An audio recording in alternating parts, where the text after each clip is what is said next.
Só não sei. Muito boa tarde a todos. Bem-vindos a mais uma conferência nestes finais de tarde na Fundação Rui Cunha. Hoje dedicada ao tema da gestão das áreas marítimas da RAEM, os desafios e oportunidades. Esta conferência foi organizada na sequência da Lei de Bases sobre o tema, aprovada no passado mês de julho, e na sequência da aprovação dessa Lei de Bases, da necessidade de regulamentar toda esta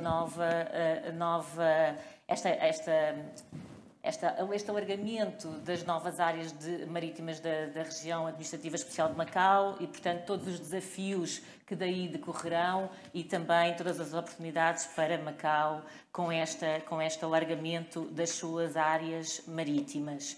Como oradores convidados, hoje conseguimos cumprir o desígnio desta fundação, que é ter sempre um orador português e um orador chinês, o que eu desde já agradeço. Assim, do meu lado direito, tenho o prazer de contar com a participação do engenheiro Ao Peng Kong. O engenheiro Ao Peng Kong é atualmente presidente da direção do Laboratório de Engenharia Civil de Macau e também presidente da Macau Association for Oceans Macau Society for Ocean and Hydraulics. É licenciado em Engenharia Civil, fez também mestrado em Engenharia Civil e Ambiental e é doutorado na mesma área pela Faculdade de Ciências e Tecnologia da Universidade de Macau. Depois conto com a presença do professor Vasco Becker Weinberg, professor da Faculdade de Direito da Universidade de Lisboa, também doutorado pela Universidade de Hamburgo, mestre por Lisboa e atualmente professor auxiliar da Faculdade de Direito da Universidade Nova, co-coordenador de mestrado em Direito e Economia do Mar. É também investigador do Centro de Investigação e Desenvolvimento sobre o Direito e Sociedade. Muito obrigada a ambos por estarem aqui. É uma estreia na Fundação, quer de um, quer do outro. Espero que voltem mais vezes. A partir daqui, a apresentação é dos meus convidados. Findas que estiverem as apresentações, é como sempre dada a oportunidade ao público para poder fazer as perguntas ou os comentários que entenderem convenientes. Assim sendo, engenheiro Ao Peng Kong, por favor. Ok, thank you. 我今日咧就非常好高興嚟到觀樂兒基金會度咧做一個嘅有關呢一方面嘅介紹。咁我咧就會用廣東話嚟做講，咁然後咧就如果大家一陣有問題溝通嘅時候咧，我哋可以再用其他嘅語言嚟溝通。咁因為呢個我準備嘅投影片咧係大概係個半鐘頭嘅。咁所以因為個時間咧就冇辦法今日可以詳細嗰度講，所以有好多嘅一個內容，特別係同工程技術有關嘅咧，我將會好快咁跳咗去。咁只係講一啲同政策有關一方面嘅一啲嘅問題。咁如果大家對工程技術方面係更有興趣嘅話咧，咁我哋亦都有機會可以將來再同大家交換意見啊，再溝通一下。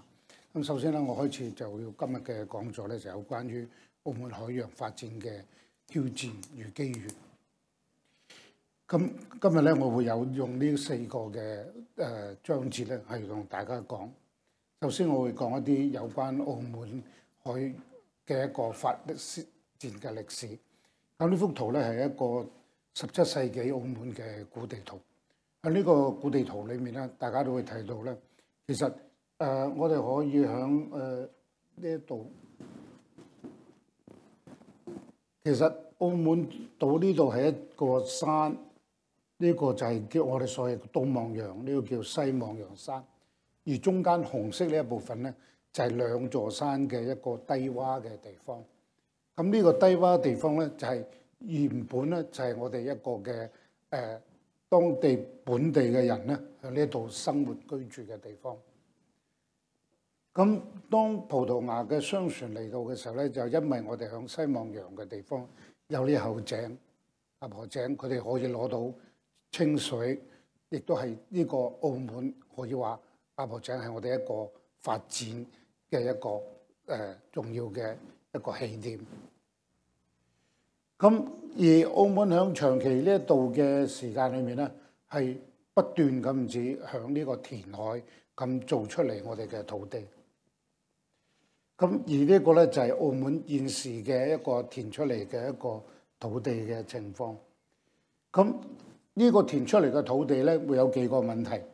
第一個問題咧就係話我哋嘅人口相當密集，我哋有65萬人，但係咧我哋只有30.8平方公里嘅土地。咁呢一個嘅密度咧係全世界最高嘅密度。咁而都更甚嘅話咧，呢啲人咧都係集中在3個堂區，就係呢個塗黑色嗰部分個地方居住喺呢度，而令到呢度嘅人咧係更加密集。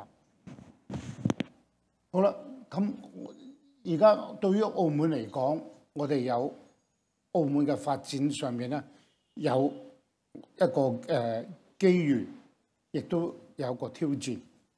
響機遇嘅嚟講，大家都知道，響2015年10月16號經過國務院嘅一個批准咧，澳門亦可以管理85平方公里我哋附近嘅水域。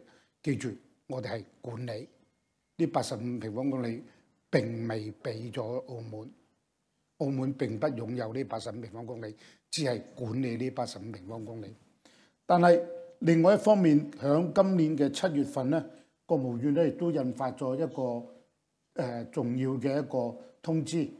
呢個通知咧就規定就話，除咗國家重大嘅戰略項目之外咧，全面停止呢一個圍填海木嘅發展，即係話除咗國家有大型嘅戰略嘅同埋經濟上面嘅需要國家行為之外咧，咁其他嘅所有嘅圍填海都會被禁止。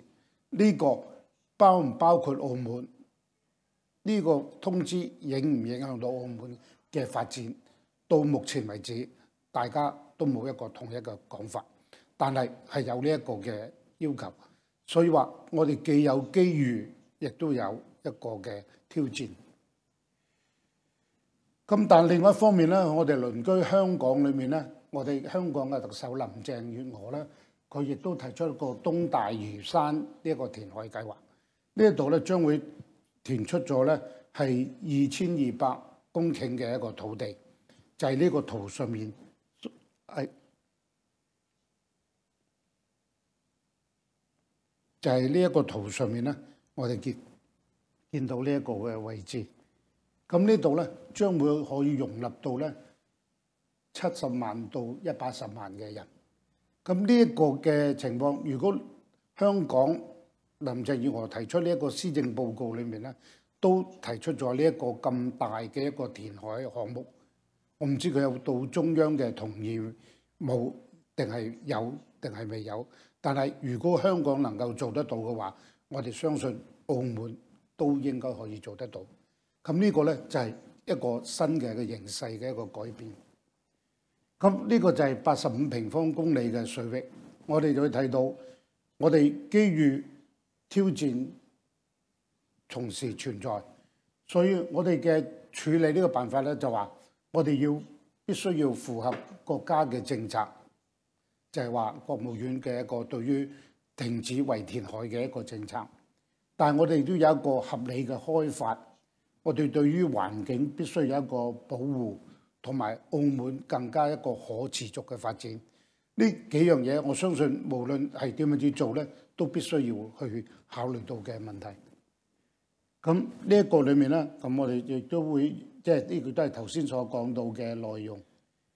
呢個第一個我哋覺得我哋可以必須會用得到嘅呢個海域嘅發展嘅話咧，第一個就係防災減災方面。由於大家知道天鴿風災同埋山竹風災呢個風災呢兩個情況暴露咗澳門基建嘅一個落後，而呢一個基建嘅落後咧，就話影響到澳門嘅一個市民嘅一個生計同埋一個安全嘅問題，而係產生個好大嘅災害，而呢一個災害必須要第一時間去做。我相信呢個情況，我哋一定需要，亦都可以爭取到中央對澳門呢一方面嘅諒解。呢度就係我哋一啲圖片係有關於我哋浸水嘅情況出嚟。咁當然啦，大家其實咧都會聽過有好多唔同嘅方案，包括做一個響馬角做一個防潮嘅閘，或者沿岸做1.5公尺高嘅一個矮牆，或者係向第三個方案咧就係一個填海做一個堤。對於我個人嚟講咧，我分析過有關嘅海洋同埋岩土方面嘅資料咧，我覺得第三個方案咧係我比較推薦嘅一個方案。咁呢度牽涉到好多工程技術上面嘅問題咧，喺呢度咧我就唔再展開呢方面嘅情形。咁而呢一個堤最重要嘅地方咧，就話我哋唔係響原時嘅岸邊嗰度去做，因為嗰度有好多嘅碼頭，而呢啲碼頭咧將已經係被一啲人所擁有，而要解決呢個業權嘅問題咧，將會係一個相當複雜而冗長嘅程序。所以我哋嘅一個諗法咧，就希望能夠離開現時嘅堤岸50到100公尺嘅範圍，喺呢度做咧，我哋就完全可以避開現時碼頭嘅一個業權問題，只要第一時間先做好一個防災嘅一個措施。由於呢個就係堤，但係呢個咧就我哋喺呢度咧就唔再喺呢方面度講啦。咁而有一個更加現在比較好嘅一個方法咧，就話我哋做一個預製件，然後你用船運到去嗰個堤個地方，直接放佢落去裡面，跟住就係抽真空之後咧，令到呢個預製件咧就會沉落個海上面。咁然後做咗呢個情況裏面咧，佢個施工時間咧係相當快，而且個質量比較容易保證。如果係快嘅話，所有嘢係快嘅話，我相信可以喺2年之內咧，基本上可以解決到大部分地方嘅淹水嘅問題。當然呢個只係一個比較理想嘅狀況。咁你要睇到咧，呢個堤除咗出嚟之外咧，我哋仲可以咧響呢一個嘅呢個就係我哋呢一個臨時嘅堤，佢上面可以有道路、輕軌系統或者捷運系統，或者係一啲造成咗一個嘅設施為一啲設施，而響呢個50平方公里由50公尺到100公尺嘅距離上面咧，咁我哋咧呢一度到呢度大概50公尺到100公尺嘅範圍裏面咧，咁我哋可以保持嘅一個水面作為一個好似湖一樣嘅景觀，亦都可以將佢填海，造成我哋嘅一啲發展旅遊嘅一啲設施，或者一啲泵房，或者一啲其他嘅旅遊嘅項目。咁呢方面咧就唔喺我哋呢一個階段裏面咧係嚟討論呢一個情況。咁而家你睇到咧，呢啲就係話沿岸我哋呢一啲嘅碼頭，雖然係唔係話好好得，唔係話好靚好好睇，但係佢始終嚟講咧，都係我哋歷史嘅一部分。呢一部分係真真正正嘅歷史，係澳門嘅發展嘅一個情況，特別喺內港方面。所以喺呢方面裏面咧，我覺得咧呢方面係亦都有佢歷史保留嘅價值。咁第二部分咧就係環境嘅修復嘅問題。咁澳門嘅一個沿海嘅環境嘅情況裏面咧，其實經過呢個咁長時間嘅不斷填海150年嘅不斷填海咧，其實唯一嘅天然岸線咧，只係剩翻黑沙同竹灣一帶。但係黑沙同竹灣咧，其實如果大家都知道咧，就話因為佢嘅波浪係比較大，已經係將呢啲沙冚唪唥係沖走，而令到呢個沙灘咧已經唔作為一個可以適當游泳嘅一個沙灘，而變成咗一個相當危險嘅一個沙堆。所以喺呢個情況下面咧，我哋呢個填海或者係發展嘅方向咧，必須要考慮到一個環境嘅情況。對於現時有嘅岸線去即係發展一啲綠化同埋保護我哋僅有嘅兩個天然岸線，就係黑沙同埋竹灣呢兩個沙灘。咁而我哋心目中嘅呢個所謂呢種岸線啊，儘管我哋而家冇天然岸線，但係我哋呢一個灰修復嘅話咧，咁我哋一定要用一啲引入一個綠色嘅因素。咁呢個只係一個好簡單嘅一個綠色因素嘅情況出嚟，但係我哋希望能夠做到咧係一個親水嘅公園，有一啲似星星氹仔嘅星星公園咁至嘅情況。咁然後咧就係主要係一個綠化。當然我唔係建築師，亦都冇辦法或者點樣似一個公園先係一個靚嘅適合大家嘅情況。但係呢個概念就係一個引有一個綠色嘅公園喺呢度。最重要另外一樣嘢咧，就係話我哋要一個持續嘅發展。由於我哋一直都開始講呢個內港一帶咧，其實就係以前我哋所講嘅北灣。我哋大家都知道，成日都講我哋呢度叫做南環。南環區咧就係我哋而家以前就係一個灣，而家填咗去成為我哋而家響度南環區。而內港咧就係我哋嘅北灣。咁當時呢個內港裏面咧，就係以前葡萄牙商船嚟到澳門咧，主要就係停泊響內港呢度地方。響呢個內港嘅範圍裏面咧，我哋有好多嘅歷史嘅照片，呢啲舊嘅建築物，呢啲發展嘅情況。咁呢一種咁嘅因素咧，就唔係任何一個人造嘅景觀所能夠帶俾我哋呢種歷史嘅感覺。而呢一種咁嘅歷史嘅因素咧，先至係我哋發展我哋經濟、旅遊經濟嗰個重要嘅一個情況。所以我哋呢個發展嘅情況裏面咧，就需要響呢一個嘅點樣至恢復翻呢一種歷史嘅呢種氣氛、呢種氛圍。好似呢啲碼頭同埋呢啲建築物，如果我哋適當咁修復咧，將會造成咗一種相當好嘅一種氣氛。咁個構思咧就係話，我哋只要將內港嘅人咧，盡量咧將呢啲人咧就搬佢哋離開內港呢個地方。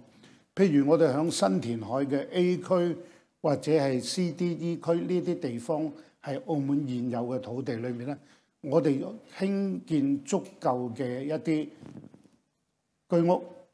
譬如我哋可以用一個比較優厚嘅一個交換條件，譬如以國內嘅經驗咧，就係話中山石岐，如果你間屋係1000尺嘅話，佢就同你加大20%，1200尺，咁你同你交換，而且你嗰時係一個超過30年嘅舊樓，咁現時呢一個咧就係一個全新嘅有電梯嘅新樓，咁我相信呢個只要法律配合，法律配合即係話，譬如一個點樣似一個建築物要係100%業權同意先可以拆卸，係咪修改到好似85% 同意都已經可以修改拆卸嘅興建嘅話咧？呢一個法律同意嘅話咧，咁我哋將呢啲密集嘅人咧搬走咗去一啲新嘅區域，而舊嘅區域咧，我哋會將佢做一個分析，究竟呢一度嘅建築物係古建築物，值得保留嘅，我哋保留；呢一個原一個建築物係新嘅而唔值得保留嘅話，我哋將佢拆咗佢，盡量恢復翻一個舊建築物嘅氛圍。如果有啲建築物亦都拆唔到，亦都唔需要保留嘅話咧，我哋起碼將佢嘅門面或者佢樓下嘅地方裏面咧，將佢重新一個設計，做翻嗰個舊陣時嗰種設計一個風貌。咁成個呢個發展嘅構思咧，就類似我哋響北京前門大街商業區呢一個嘅發展規劃嘅構思。咁呢個咧就我或者唔會喺度講，呢度就係有啲澳門好多建築廢料，而呢啲建築廢料咧係我哋需要經過呢個處理之後咧，就會用於填海。咁填咗海之後咧，咁我哋不單止有呢個黃色呢幅地可以應用到出嚟，原本堆放建築廢料嘅地方咧，亦都可以釋放出嚟。咁呢啲土地咧，亦都我哋可以用嚟發展。好啦，我哋必須，我個人認為有一啲嘅睇法裏面咧，就係話我哋澳門要發展嘅話咧，我哋始終嘅速度咧係永遠跟唔到我哋呢個需求，因為我哋有幾多地咧，就會有幾多地就會俾人哋攞咗去發展一啲嘅情況，所以我哋必須要有一個考慮到一個土地嘅一個真正嘅需求。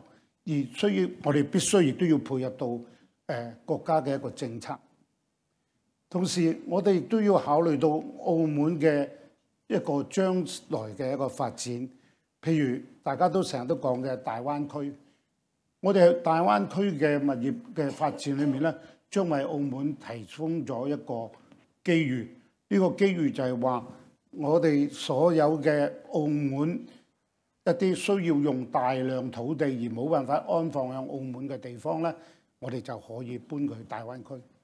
但係我哋更將眼光可以擴闊到一個咧，就係話我哋一帶一路嘅情況出嚟。因為澳門有深厚嘅呢個葡萄牙同埋中國葡語系國家嘅一個交往嘅一個情況，呢個就係一個平台嘅作用。咁而呢一個嘅作用裏面咧，就亦都為澳門提出咗相當好嘅前景。咁喺呢度裏面咧，所以話國家俾澳門嘅就係一個中心，旅遊休閒中心，一個平台，中國與葡語系國家嘅合作平台，同埋一個基地，就係以中華文化為主流、多元文化共存嘅交流合作嘅一個基地。而我哋發展呢個內港嘅重新呢啲規劃裏面咧，就係針對呢個一個中心、一個平台同一個基地呢個構思裏面去做。咁對於呢個情況裏面，我哋究竟要發展呢一個計劃相當龐大嘅計劃，我哋有冇信心咧？我哋必須睇下我哋喺澳門有嘅優勢。第一，我哋有相對比較充裕嘅經濟基礎。好似我哋平均有62.2萬嘅收入，我哋有207億美金嘅一個財政儲備，呢啲豐厚嘅收入亦都可以用於我哋投資嘅發展。咁我哋一個平台嘅優勢，我哋發展得好好嘅中粵國與葡語系國家合作呢個平台，我哋希望澳門能夠好好地發展呢一方面嘅工作。我哋亦都有最重要一個文化上面嘅優勢，我哋有好多嘅歷史文物，除咗大家都知道嘅大三巴呢個咁重要嘅之外咧，其實好多頭先我俾你睇嘅圖片，一啲碼頭同埋一啲嘅舊嘅建築物，呢都係有一個歷史嘅文化嘅氛圍喺呢度。咁我哋仲有一個旅遊嘅優勢，因為澳門已經係一個重要嘅旅遊終點站，而唔係一個中途站。呢個終點站裏面咧，亦都係令到我哋咧可以已經有大量嘅遊客咧自動就會嚟到澳門。如果我哋能夠做去配套嘅設施裏面咧，我哋相信呢個咧係相當之容易去發展嘅呢個方面嘅項目。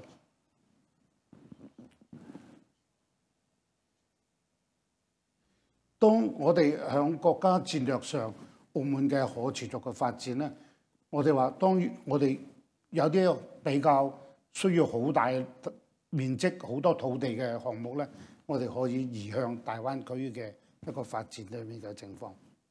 而我哋只係發展響澳門一個本土發展一個不可被替代嘅，同埋佢有一個重要嘅一個嘅經濟效益嘅一個項目，先至留翻喺澳門裏面嚟發展。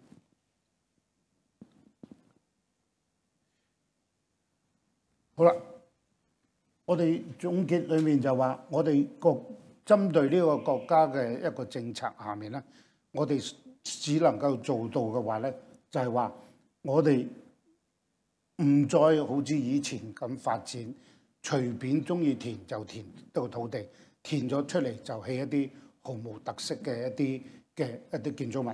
然後我哋咧就希望能夠咧就係話以一個中心、一個平台一個方面嘅情況，而我點樣只配合去發展旅遊、防災同埋海洋保育，甚至用呢啲頭先我講嘅3個發展個方向裏面嚟發展，而唔係為咗一啲簡單嘅一啲所謂發展房地產嘅利益嚟牽住我哋嘅發展嘅方向。澳門嘅土地資源缺乏，呢個係一個天然嘅問題。本來就只係一個咁細嘅地方，無論點樣只俾你填，亦都填唔到幾多嘢出嚟。所以根據解決呢個問題嘅話，唔係話我哋要填多幾多地，而係話我哋現時嘅土地裏面，我哋能夠點樣子去好好地利用去發展，好似我哋頭先所講嘅幾個方向。而我哋未來發展咧，就必須要第3點咧，就係話重要區域嘅合作，背靠港珠澳大灣區，對接一帶一路，而唔係淨係好似當初咁一樣，淨係睇住嗰口水井、阿婆井。而如果我哋嘅眼光只係睇住嗰口水井嘅話，我相信我哋都冇我哋發展嘅一個空間、一個藍圖。咁呢個就係我今日所講嘅主要內容。多謝各位。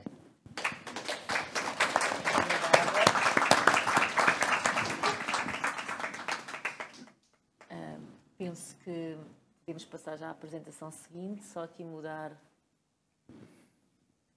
o...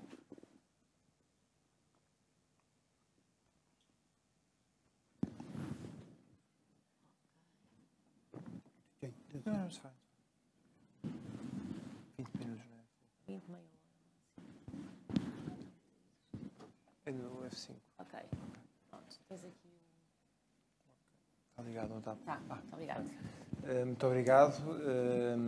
Queria começar por agradecer primeiro as simpáticas palavras de apresentação e agradecer à doutora Filipe Guadalupe, que através de si que transmite os meus sinceros agradecimentos não só à Fundação Rui Cunha, que aqui representa, mas também ao Dr. Rui Cunha pela amabilidade de disponibilizar este fim de tarde para falarmos sobre matérias que por vezes não estão no radar de todos nós, exceto quando se calhar vamos à praia e pensamos no ar, mas quando estamos aqui com os pés secos, raramente temos presentes as questões do mar.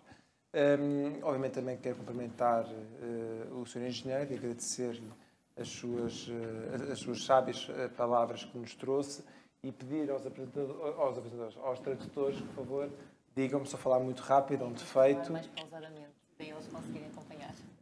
Confirmam, muito bem. A matéria que trazia hoje aqui para um fim de tarde é uma conversa descontraída, precisamente como a doutora Filipe Guadalupe apresentou, precisamente a entrada em vigor da recente lei de bases relativa à gestão de áreas marítimas da RAEM. O que pretendia trazer-vos é um pouco sinalizar quer os desafios, quer também as oportunidades. O Sr. Engenheiro, na sua apresentação, expôs de uma maneira muito clara algumas dessas oportunidades e eu, para o benefício do tempo, não vou repetir o que já foi dito, mas apenas sublinharei alguns aspectos que considero serem relevantes também relativamente àquelas que já foram mencionadas. Desculpa. Muito bem. Como todos os diplomas, há uma história atrás de cada diploma e essa história é importante conhecer para se perceber melhor alguma das soluções normativas que foram colhidas pelo legislador nesta recente legislação. E a história começa verdadeiramente em 92, com a Lei sobre as Águas Territoriais e Zonas Adjacentes. E aqui um primeiro aviso à navegação, se me permitem, é não confundir a referência a águas ou águas territoriais ou zonas costeiras e, por vezes, mesmo a águas marítimas, com a verdadeira classificação jurídica destes espaços, se quiserem.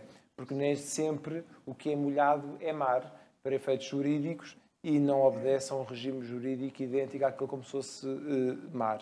Mas isso retomarei mais tarde.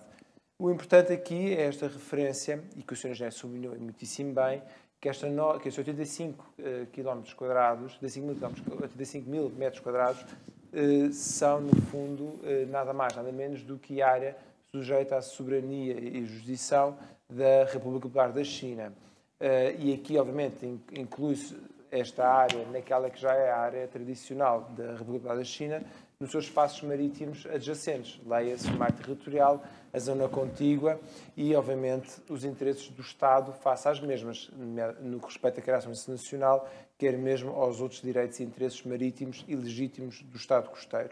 A delimitação do mar territorial, e aqui é uma questão fundamental para percebermos qual é o regime, ou se é que há um regime jurídico internacional aplicável a este espaço que agora estamos a referir e ao qual aplica-se a recente Lei de Bases. Nós, verdadeiramente, estamos a falar de espaço que não é possível identificar com base na cartografia que está disponibilizada se estamos, verdadeiramente, a falar de espaço marítimo ou de águas interiores. Isto é muito relevante, desde logo, no que respeita a direitos de terceiros face às mesmas.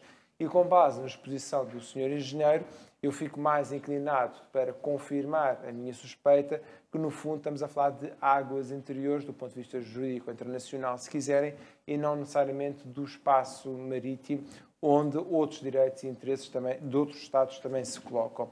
Isto porque, admitindo que os pontos base não estão, ou estão para além destes 85 mil metros quadrados, ou 85 quilómetros quadrados, nós estamos a falar verdadeiramente de águas interiores, porque o mar territorial da República da China começará depois das linhas de base e, portanto, tudo o que está dentro das linhas de base obedece ao regime das águas interiores. Isto muda muitíssimo a perspectiva sobre o que está em causa nesta lei de bases.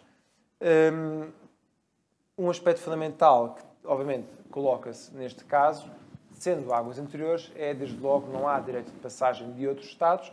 Isto já resultava da própria lei sobre as águas territoriais e zonas adjacentes, que sim tratava de espaço para além das linhas de base e necessariamente a sua aplicação a Macau, como decorria do próprio Estatuto do Território antes da fase já sob o chapéu de chuva da RAEM, se quiserem. Também já mencionado pelo Sr. Engenheiro, e nem que brevemente, é o mapa da divisão administrativa da RAEM, que, obviamente, é o mapa oficial, aquele que consta da legislação e que para aqui nos interessa. E este mapa, que incluía na altura, porque entretanto já houve uma alteração física do espaço, a Península de Macau, as Ilhas da Taipa e de Coluane, e não incluía expressamente, e não delimitava expressamente, as áreas marítimas. E referia claramente que a RAEM tem jurisdição sobre as anteriores áreas marítimas de Macau, e atenção aqui ao pormenor linguístico de áreas marítimas e não de espaços marítimos, porque áreas marítimas, enquanto conceito jurídico, não existem enquanto tal, e, portanto, aqui a subtileza de referirmos a um espaço que obedece a um regime exclusivamente nacional e não internacional. Por outro lado, desde 99, foram aprovados nada mais, nada menos do que 47 diplomas relativos à gestão de áreas marítimas, destas áreas marítimas, os quais são extremamente relevantes e, obviamente, têm consequências, desde logo a classificação destas águas como domínio público hídrico e não domínio público marítimo. E logo aí temos uma grande distinção do ponto de vista conceitual e o regime jurídico internacional a que elas estão sujeitas. Não sei se o ritmo está adequado, mas é que eu vejo assim umas caras de ou é aborrecimento ou estou a falar muito rápido e a tradução não consegue chegar. Muito bem. O decreto do Conselho de Estado da República da China de 665, de 20 de dezembro de 2015, promulga e publica o mapa de divisão administrativa da RAEM, o qual vos vou mostrar e que identifica verdadeiramente estes 85 km². E é interessante pensarmos aqui um bocadinho também no processo da logística em torno desta lei. A logística é um termo que eu não sei sequer se os nossos tradutores serão capazes de apreender, mas eu passo a explicar. No fundo, a legística é a ciência de fazer boa legislação, se quiserem. E, portanto, este diploma é precedido por um período considerável, portanto, desde 2015, publicação do mapa, à lei de bases deste ano. Nós temos aqui um processo de 3 anos, sensivelmente, onde há, de facto, uma discussão e uma preparação de uma nova realidade jurídica que está, enfim, cujos princípios ou os seus índices programáticos estão nesta lei de bases e que são muitíssimo relevantes de considerar. Desde logo, um aspecto fundamental, este mapa de 2015 identifica 6 segmentos.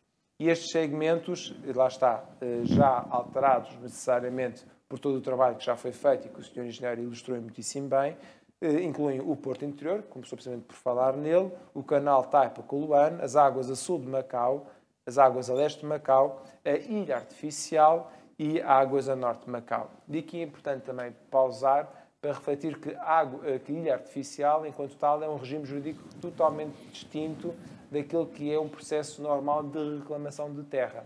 Porque há todo um conjunto de obrigações associadas a ilhas artificiais que não existem relativamente a processos normais de reclamação de terra. No despacho de 2017, é interessante verificar o processo liderado aqui na RAEM a propósito da discussão pública que antecedeu este diploma. E foram, de facto, variedíssimos os contributos, aqueles que resultam do relatório final e que eu tive o cuidado de analisar e posso comparar com aquilo que se passou, por exemplo, em Portugal, numa matéria muito semelhante. Eu estive envolvido na elaboração da legislação sobre ordenamento e gestão do espaço marítimo em Portugal e os contributos são, de facto, muito parecidos, por um lado, e, por outro, talvez, em alguns aspectos, em Macau, mais ricos daqueles que, por exemplo, nós recolhemos em Portugal na fase que antecedeu a elaboração da própria legislação portuguesa sobre o ordenamento e gestão do espaço marítimo. Mas isto são detalhes de natureza logística sobre os quais eu não vou perder muito tempo, para benefício do tempo e de todos nós. Rapidamente, o que interessava sublinhar era precisamente este mapa, que é o mapa oficial, publicado pela República Popular da China e que, como veem, identifica aqui vários segmentos. Interessante verificar este segmento que aqui está, que divide um espaço já ele próprio de reclamação de terra e depois utiliza todo um segmento, os tais segmentos retos que vos falava há pouco e, obviamente, estes segmentos que estão entre aquele que é o território já da República Popular da China e aquele que está sujeito à autoridade da RAEM. Se verificar uma reclamação superior de terra, ela acontecerá necessariamente dentro deste espaço, porque é isso que está pensado fazer. A questão está na alteração destes segmentos. Eu não encontrei base jurídica no atual diploma que permita a alteração destes segmentos, porque se de facto incluir-se aqui a reclamação de terras, que não está impedida, o que está impedido é a reclamação de terras para fins do jogo, portanto, construção de casinos, a lei parece que não facilitar, mas a reclamação de terras, por exemplo, como o Sr. já referiu, para a habitação, poderá necessariamente ter que obrigar a alteração destes segmentos, desde logo porque estes são áreas também necessariamente de proteção destas áreas novas que serão reclamadas. E esse mecanismo de alteração dos segmentos não está previsto e provavelmente não seria necessário não é necessário que seja previsto, porque a República da China pode depois, posteriormente, alterá-los sem grande dificuldade. Aqui, o interessante um pormenor interessante é precisamente esta referência como esta sendo a área marítima. E aqui voltamos um bocadinho ao início da minha exposição, que é saber se de facto estamos perante uma área marítima enquanto tal, juridicamente, ou se de facto estamos perante uma área que está incluída nas águas interiores da República Popular da China, porque a dúvida aqui é saber onde estão as linhas de base e a partir de que ponto começamos a contar as 12 milhas do mar territorial.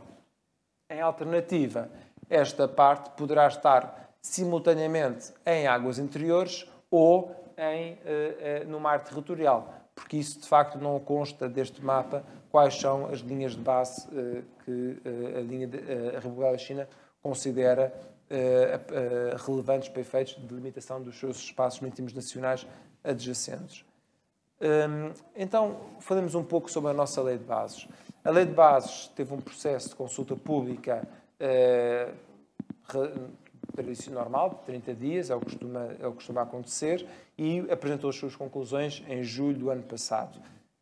Foi constituído um grupo de trabalho para a produção legislativa e a elaboração tinha um objetivo muitíssimo claro, que era colmatar as insuficiências da RAEM no âmbito do uso e da gestão das áreas marítimas, de zoneamento marítimo funcional, é uma designação um tanto ou quanto original, de proteção do ambiente das áreas marítimas e de desenvolvimento da economia marítima, no fundo, a economia do mar.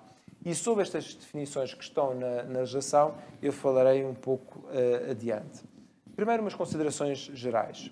É bom lembrarmos, estamos perante um diploma que tem, por natureza, caráter programático, porque depende de legislação subsequente que permita o seu desenvolvimento. E, portanto, fixa princípios gerais, procede ao enquadramento para a gestão de áreas marítimas e o enquadramento dos poderes de gestão das áreas marítimas e, por fim, o enquadramento institucional, elencando um conjunto de entidades que poderá intervir nestas matérias. Fixa também os objetivos da gestão das áreas marítimas e os princípios da gestão das áreas marítimas. Algumas considerações especiais. As áreas marítimas são propriedade do Estado. Assim está definido no artigo 5, no número 1 do artigo 5º. Ora, aqui nós podemos encontrar alguma dificuldade em termos de regime jurídico, porque a propriedade do Estado pressupõe natureza de dominialidade, ou seja, falta saber se estas áreas marítimas integram o referido domínio público hídrico, que já constava e sobre o qual já existe legislação, ou se de facto estamos perante uma nova realidade jurídica. E eu julgo que esse é um dos aspectos que poderá ser desenvolvido, ou será desenvolvido, na legislação de desenvolvimento. Outro aspecto que eu considero interessante de referir é esta conceitualização do ordenamento e da gestão. Como há pouco referi, e consta da linha D, que está no slide, o zoneamento marítimo funcional é uma nova realidade. Tradicionalmente, quando nós tratamos do domínio marítimo, chamamos-lhe assim, retiremos-lhe a classificação de público, que tem toda uma carga jurídica muitíssimo significativa. Quando nós falamos de zoneamento marítimo funcional, nós estamos a falar de uma de duas realidades. O ordenamento enquanto conceito jurídico e a gestão enquanto conceito jurídico. E, portanto, o zoneamento marítimo funcional parece reunir características destas duas realidades jurídicas conceptuais. O ordenamento, como todos conhecemos pela realidade terrestre, se quiserem, do território emerso, precisamente define áreas, define limites, define áreas em função de intervenções que existem ou que são possíveis. Gestão permitir o instrumento jurídico que permite a utilizadores fazerem, passa a repetição, uso desse espaço. E, portanto, a atribuição de direitos ou criação de direitos na esfera jurídica de privados ou de entidades públicas. E, portanto, uma utilização. São duas realidades totalmente distintas que convocam interesses e objetivos diferentes e, necessariamente, respeitam a regimes jurídicos distintos.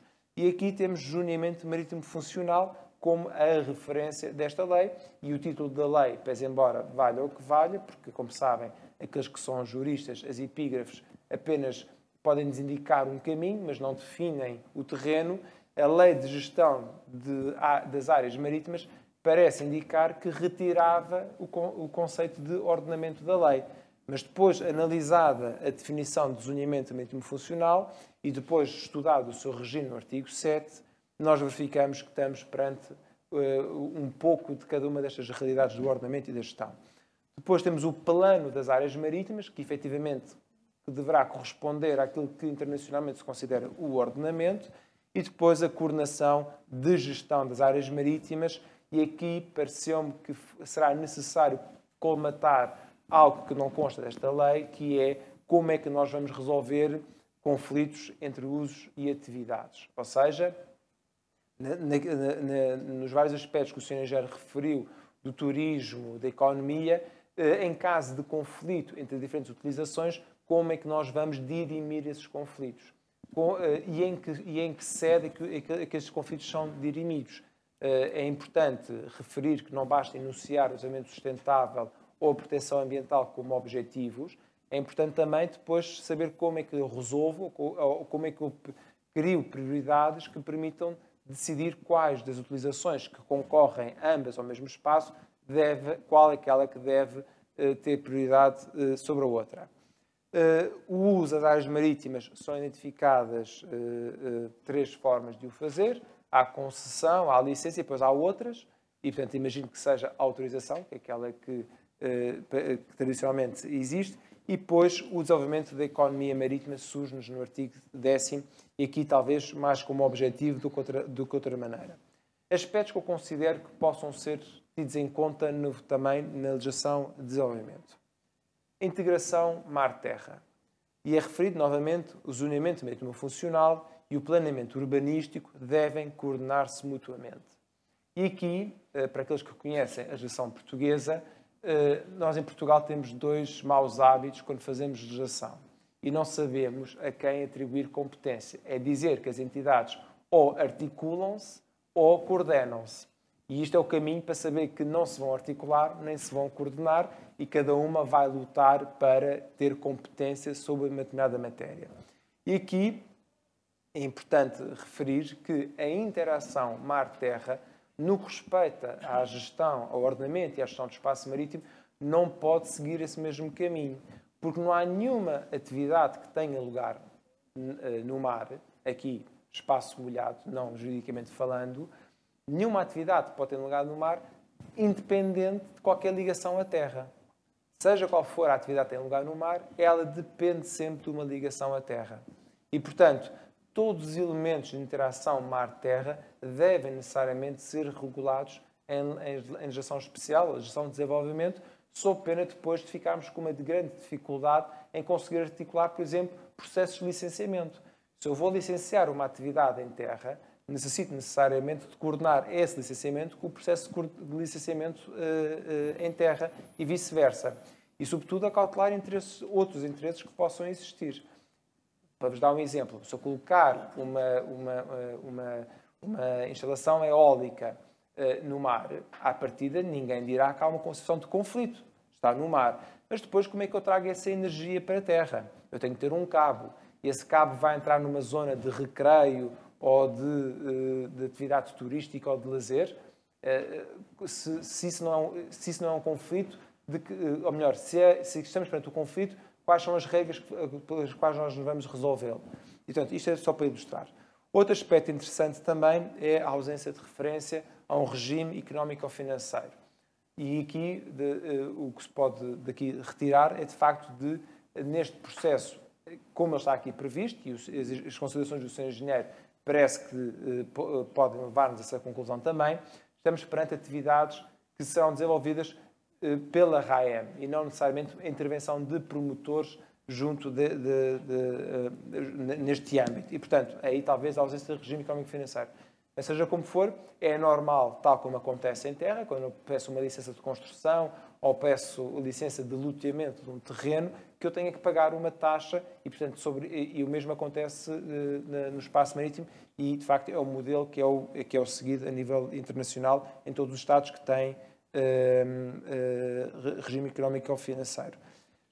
Quase a terminar, outro aspecto a considerar é precisamente esta relação entre o regime geral e o regime especial de avaliação ambiental e de responsabilidade por dano ambiental, que eu julgo ser relevante também ter em conta. Os direitos e deveres de particular relativamente à utilização no mar, se de facto houver lugar a isso, nomeadamente um particular, no que respeita ao regime de caução, ao regime de garantias que deve apostar para a salvaguarda do próprio dano ambiental. O direito de participação de informação, semelhante àquele que foi feito no processo de elaboração deste diploma, períodos de consulta pública e de participação e de informação. Regimes sobre instalações e infraestruturas offshore parece-me ser um dado indispensável na legislação de desenvolvimento, mas que não consta, de facto, na lei de bases. Mecanismos de cooperação nacional, que eu considero muito importantes, portanto, no âmbito do próprio sistema jurídico da República da China, na sua relação com a RAEM, e também regional. O Sr. Engenheiro referiu muito bem a Grande Baía, mas também a rota 21st Maritime Silk Road. E, por fim, se há lugar a procedimentos aplicáveis à elaboração, revisão e avaliação do próprio regime de planeamento e de gestão, ou seja, de que maneira será feita a monitorização das atividades que têm lugar neste espaço. Os desafios, quase em forma de conclusão, a articulação com a faixa económica da Rota da Seda e a Rota Marítima da Seda para o século XXI, a criação, e estes são os desafios que a própria lei enumera. O Centro Mundial de Turismo e Lazer, uma plataforma de serviços, e aqui o Sr. Engenheiro já referiu, não vou repetir as considerações que muitíssimo bem fez. O incremento e desenvolvimento sustentável da economia do mar da RAEM, e, portanto, aqui a diversificação do conhecimento é fundamental. E aqui é um aspecto que também sublinharia que era importante reforçar, que é a aquisição de conhecimento especializado nestas matérias, sobretudo para depois conseguir lidar com algumas das dificuldades que possam surgir. Articulação com outros instrumentos estratégicos, nomeadamente o Plano Quinquenal de Desenvolvimento da RAEM 2016-2020, e, novamente, a questão do domínio público marítimo versus domínio público hídrico, e aqui é importante a classificação jurídica que fazemos deste espaço. E, por fim, a questão da urbanização e densidade populacional, que o Sr. já referiu e que eu escuso-me a repetir. Muito obrigado. Muito obrigada. Ainda temos um tempinho para perguntas, questões, comentários. Gostaria muito de ouvir a opinião de alguns de vocês, ou alguma questão que tenha ficado por abordar. Podem fazê-lo em chinês, português, inglês. Penso que não há problema. Então, ok. Boa tarde. Olá. Eu vou falar na perspectiva de um arquiteto, de um urbanista, e relativamente a todas estas questões, elas depois necessariamente terão uma forma urbana ou uma forma física. Eu levanto só uma questão que seria importante para toda a repercussão urbana e física que as questões ligadas à hidrologia poderiam vir a acomodar. A linha que separa terra e água não é uma linha fixa. A hidrologia tem vários modos e toda a realidade física deve acomodar esses modos. Acontece que alguns desses modos são mais regulares, outros desses modos são menos regulares, e nós tendencialmente esquecemos aqueles que são mais extremos, e por isso é que temos inundações. Muitas destas inundações para os antepassados eram normais, eram sazonais, só que nós já não estamos preparados para viver com esse desconforto, com esse incómodo e suportar os danos que daí resultam. Mas não deixa de ser um aspecto natural da hidrologia, que é o facto de ter modos diversos, que é perfeitamente possível as cidades acomodarem fisicamente esses modos diversos. Se nós visitarmos a Europa, ela está cheia dessas situações. Há situações que dizem respeito aos rios, há situações que dizem respeito às costas. Se nós visitarmos cidades europeias, nós visitamos os rios e sabemos que existem socalcos ao longo desses rios que correspondem a modos diversos de hidrologia. Existe forma física para corresponder a isso. Nós, em Macau, temos uma situação que está ligada a um delta, é uma zona de inundação, e também sabemos que se pudéssemos guardar a água por 6 horas, nós não teríamos inundações, porque a partir de 6 horas a cidade já consegue drenar. De maneira, tudo isto são situações que resultam das características da hidrologia. Tem modos diferentes.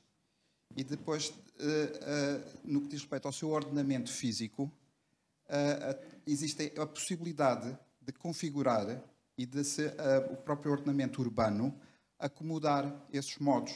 mas para isso é preciso que ele seja reconhecido, que exista, que as infraestruturas e a própria legislação admita que há modos diferentes para a hidrologia para depois terem correspondência na forma física do ordenamento da cidade. Era essa a questão que eu punha, que tem a ver exatamente com estes modos diversos, tanto no que diz respeito às infraestruturas, como no que diz respeito à forma jurídica que daí possa resultar. Senhor engenheiro, eu penso que esta pergunta é mais adequada à intervenção que fez. Não sei se quer comentar.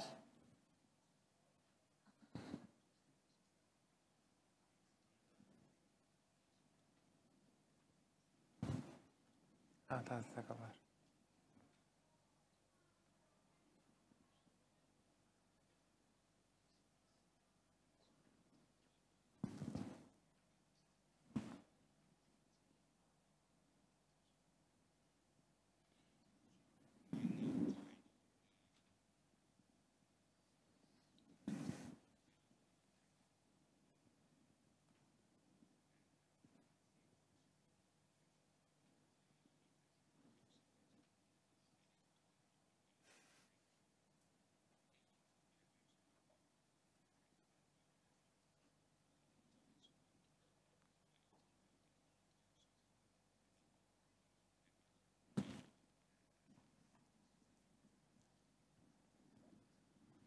Penso que já deu para perceber. Ok. 我向呢個我嘅 presentation 裏面所講嘅情況裏面咧，澳門海洋發展裏面第一個要嘅應用咧就係防災。咁呢一個所謂防災嘅情況咧，就係話點樣可以避免呢啲災害嘅產生。由於我一早已經講咗，就話澳門本身響無論係內港同外港咧，佢嘅地形都係比較低嘅，所以當嗰個潮水嚟到嘅時候咧，佢係會成日都有浸水。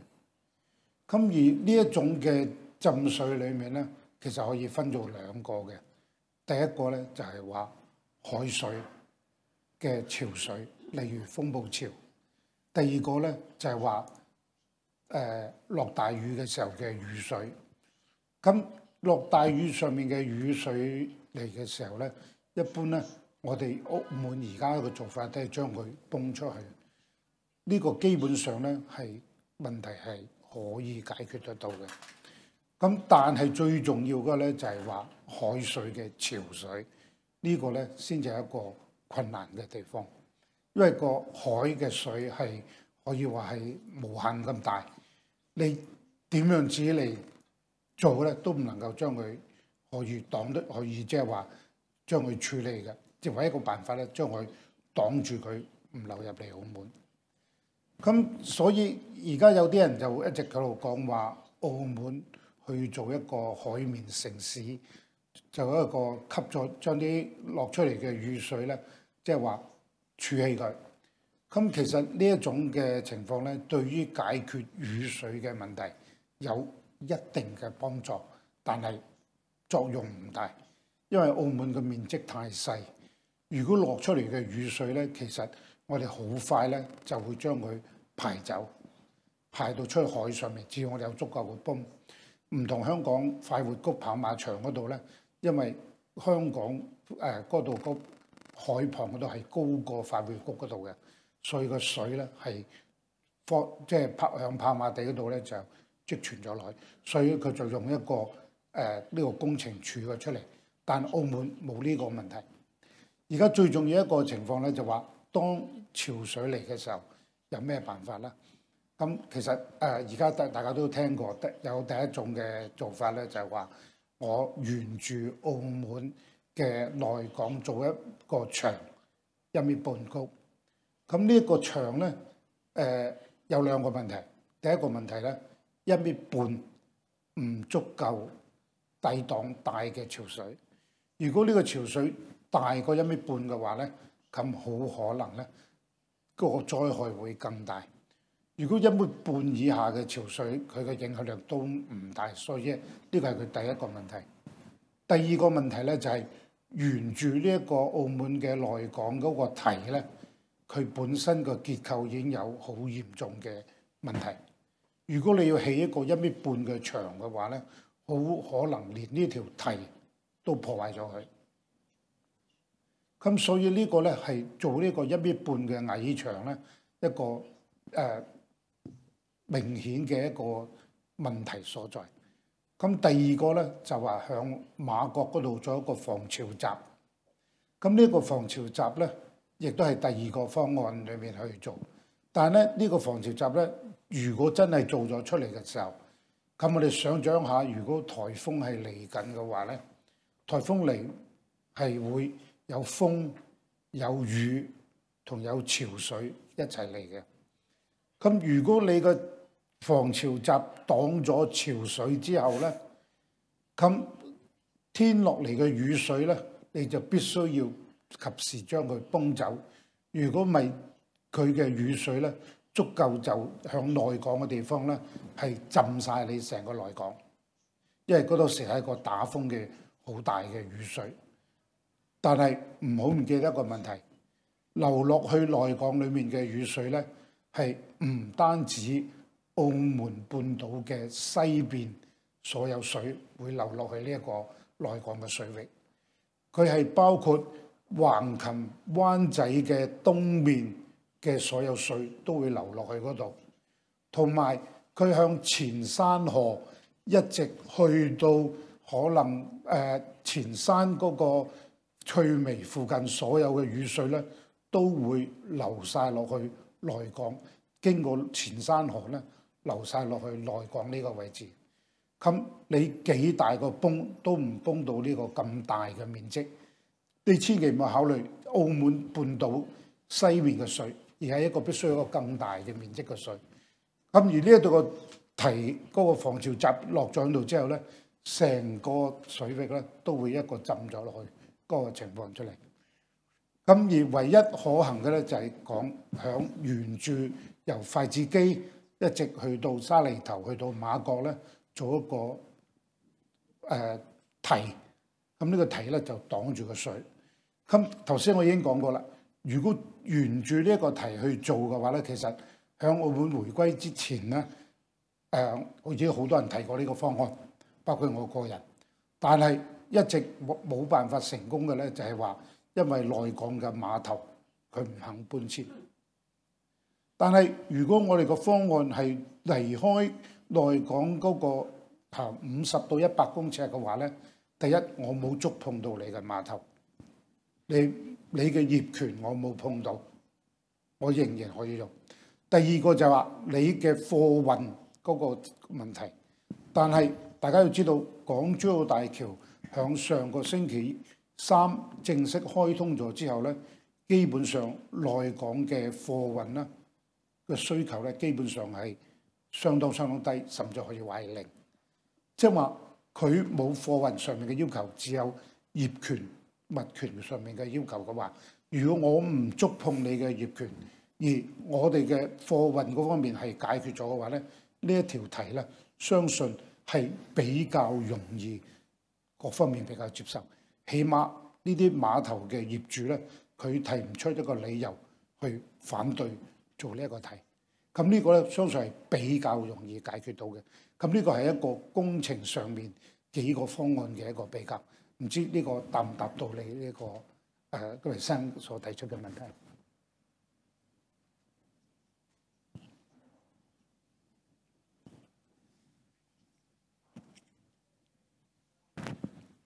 ？Sim, Vasco.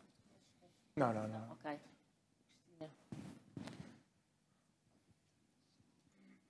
Boa tarde. Primeiro de tudo, parabéns aos dois oradores. Eu sou uma leiga na matéria, portanto vou fazer uma pergunta muito básica. Tem a ver com a exploração das águas marítimas ou territoriais ou internas, como queremos chamar. Em relação à exploração das atividades económicas, presumo que provavelmente será através de concessão, ou o que é mais habitual será através de concessão, correto? A minha questão, lá está, muito básica, é que tipo de atividades económicas sustentáveis, isto é, amigas do ambiente, seriam possíveis aqui para Macau, dadas as suas condições geográficas, que são muito próprias e que podiam ser sugeridas em termos de, para o governo, equacionar que tipos de atividades económicas sustentáveis poderiam ser aqui praticadas em Macau, apenas como um desafio e uma oportunidade. Muito obrigado pela pergunta, não é de todo básica, é uma dúvida muitíssimo pertinente. Agora, mais importante, a questão da sustentabilidade ambiental que colocou é uma questão fundamental e que a lei já faz refletir a partir do momento em que a lei acolhe os processos de avaliação de impacto ambiental. E, portanto, a sustentabilidade não é necessariamente um valor abstrato. Ela deve obedecer a todo o enquadramento jurídico e a um processo de avaliação.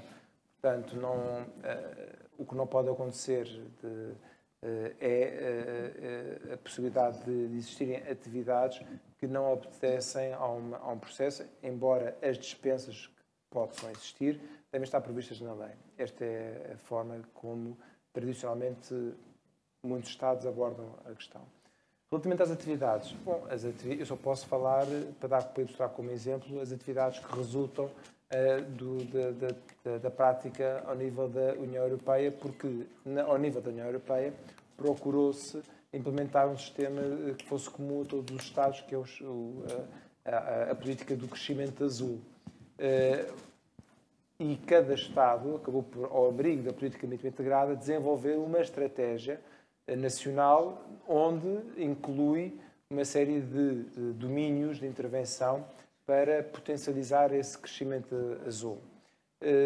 Ao nível da República Popular da China, há já orientações nesse sentido sobre as atividades que possam ter lugar no âmbito da economia do mar. Daí a minha referência à harmonização do que se pretende fazer aqui com as grandes orientações que já existem na República Popular da China nestes domínios e que vão desde, obviamente, quando estamos a falar de uma área que é muito pequena, não é? E, portanto, todas as atividades que aqui possam ter lugar devem ter em conta não só esse espaço, mas também duas características fundamentais, que o espaço molhado, se quisermos, para não entrarmos nas questões dos conceitos, em torno dos conceitos jurídicos, isto são águas interiores, de facto estamos já no espaço marítimo, que são a tridimensionalidade do espaço, ou seja, um espaço está dividido entre superfície de água, coluna de água, solo e subsolo, e depois a interconectividade do espaço. Tudo o que acontecer nestes 85 km quadrados vai ter um impacto necessariamente em toda a sua zona que está para além deles, e o contrário também se vai verificar. E, portanto, mais do que identificar as atividades, eu verifico que a lei tem em conta, precisamente, a necessidade de procedimentos de avaliação e de impactos ambientais, que é o mais importante do que, a partir de identificar uma atividade em concreto que seja possível desenvolver, desde logo, porque há preocupações que foram aqui expostas, nomeadamente em termos de proteção das zonas emersas. Isso também, obviamente, pode condicionar outras atividades que possam ter lugar nesse espaço.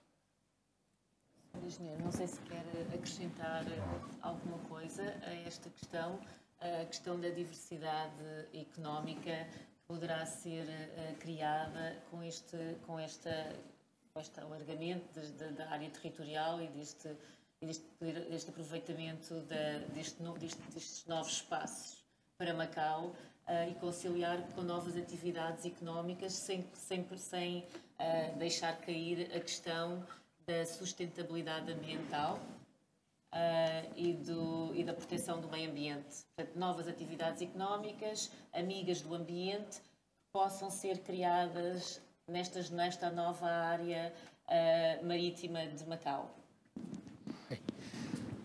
首先我向呢一個頭先亦都講到呢一個情況，有關澳門嘅85平方公里嘅水域啦，澳門只有管理權，澳門並不擁有呢個海域，而只有國家先至係擁有呢個海域，所以澳門如果要使用呢個海域嘅話咧，必須要國家嘅同意，即係話你究竟要攞佢嚟做乜嘢？第一個係有國家嘅政策。目前嚟講，國家嘅政策係唔希望有更多嘅一個圍海造地嘅一個情況，佢係一個管理。咁當然啦，澳門喺呢方面咧就其實我哋有好好嘅理由必須要發展，而且咧就最重要一個情況咧就係香港亦都提出咗呢一個2200公頃嘅土地啦，作為發展一個公共房屋，解決香港人居住嘅問題。所以呢個情況某程度咧都係話國務院呢一個命令兩者之間咧係一個嘅有唔同嘅需要協調嘅地方。咁澳門咧亦都必須要睇住到香港嘅點樣去做法而決定去做。所以我頭先所提出嚟嘅3個做法咧，第一個係防災。防災一個就係必須有一個呢個好大嘅正當性咧，係澳門使用呢啲海域去做防災。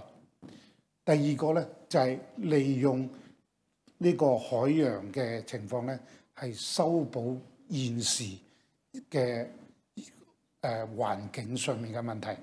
譬如我哋舉一個例子，就係話我哋新城 A 區同埋黑沙環之間呢一段嘅水域，現時咧係個水咧係唔再流動嘅，而污水處理廠嘅水咧向嗰度排出嚟，所以令到呢一個段水域咧係臭得好緊要嘅。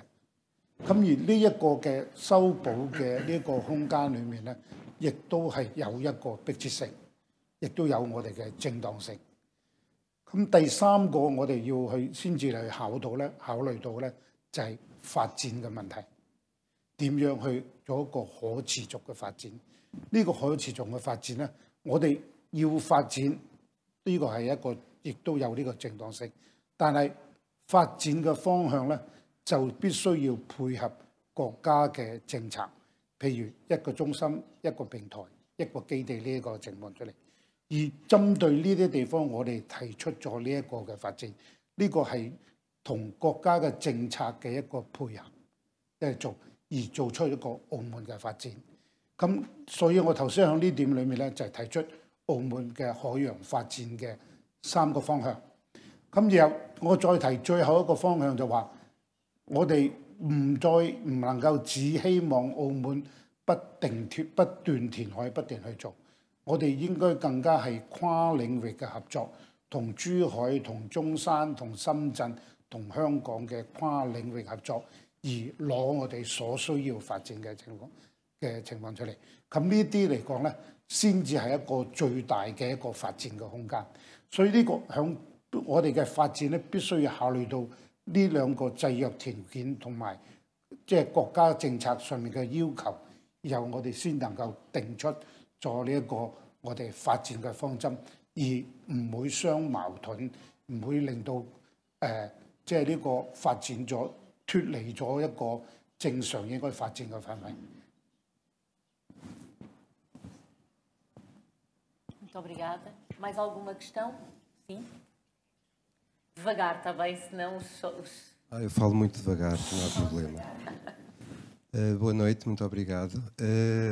Eu queria fazer uma questão. Eu vim por causa do título aqui desta reunião, que era Desafios e Oportunidades. Eu estou na área, tenho uma empresa de marítima turística e não se falou muito aqui sobre o desenvolvimento dessa área, que é no fundo, o grande negócio de Macau.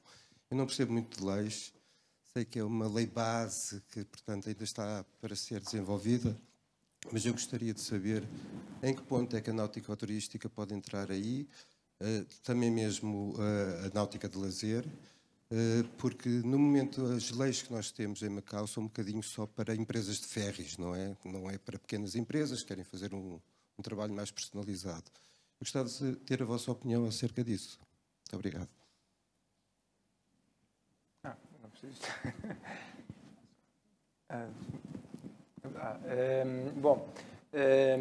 A marítimo-turística ou a náutica de recreio são aspectos fundamentais da economia do mar em muitos países. Noutros países menos, depende em Portugal, por exemplo, a náutica de recreio tem um impacto muito significativo e tem um potencial muito grande, que é o que eu conheço, e cada vez mais há novas áreas de negócio. Por exemplo, nos períodos de inverno na Europa do Norte, de algumas marinas em Portugal poderem acolher as embarcações de recreio vindas da Europa do Norte.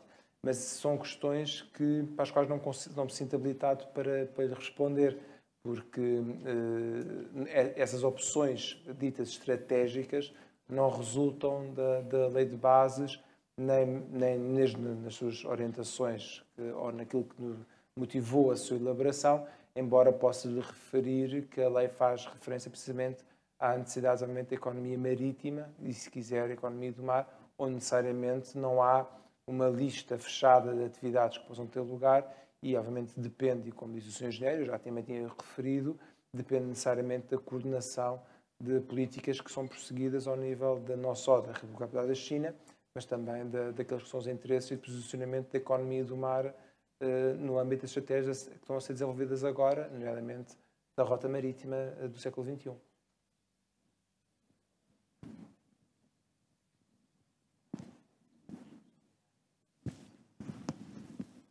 Não sei se quer acrescentar alguma coisa. I don't know if you want to say something about this.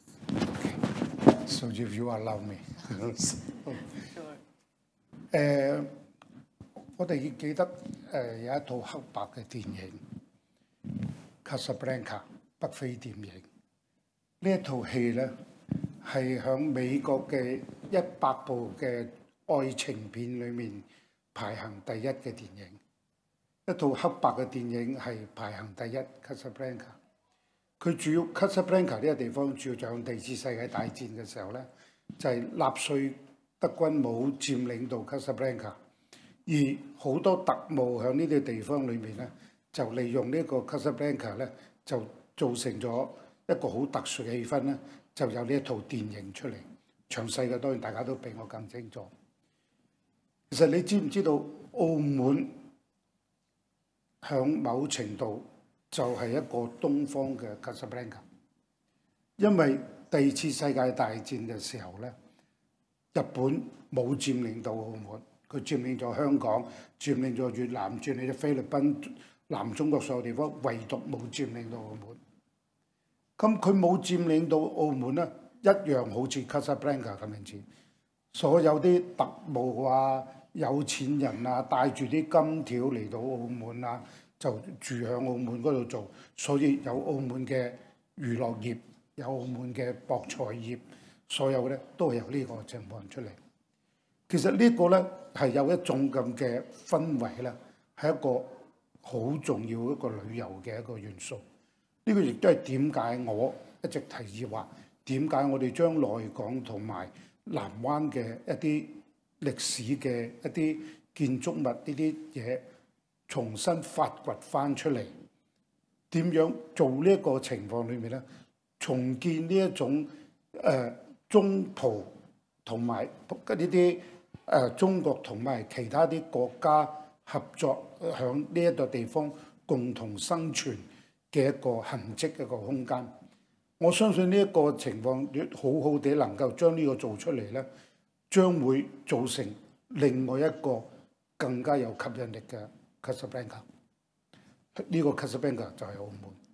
如果我哋要發展呢一方面嘅情況裏面咧，首先我哋一定要將我哋嘅舊城區咧係重新去做一個規劃發展 rehabilitation， 重新去做一個嘅發展嘅情況出嚟。咁呢一個嘅發展裏面咧，我哋必須要將啲人搬走，將啲好唔好睇嘅建築物冚唪唥拆晒佢，而將啲人搬走咗，即係將舊嘅城區咧就好似天安門嘅前門廣場咁子，重新規劃、重新發展。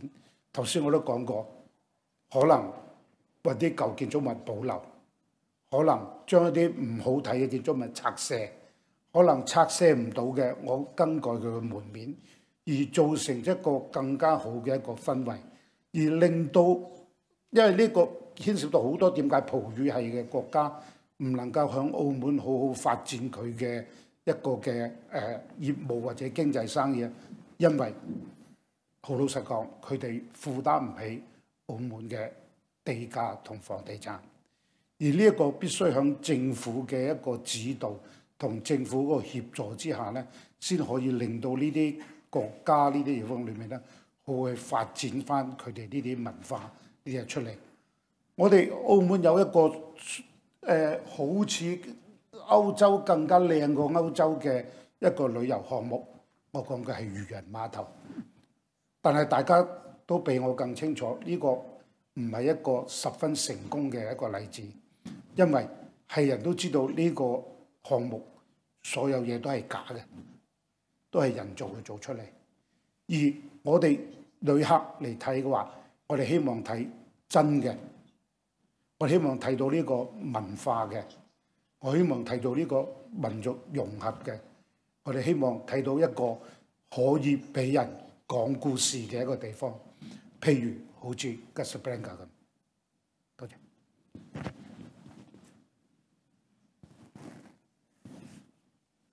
Uma última questão. Não há? Bem, assim sendo, resta-me agradecer mais uma vez a presença dos oradores presentes, esperar que tenha sido uma discussão frutífera e que, acima de tudo, dê ideias aos representantes do Governo que aqui estiveram e que têm em mãos a regulamentação desta questão, que lhes tenha surgido alguma ideia a partir daqui. Muito obrigada mais uma vez pela vossa presença e espero encontrar-vos cá mais vezes. Continuem a acompanhar o nosso programa nas nossas redes sociais e nos nossos websites, os vários eventos que vamos tendo por aqui. Muito obrigada, boa tarde.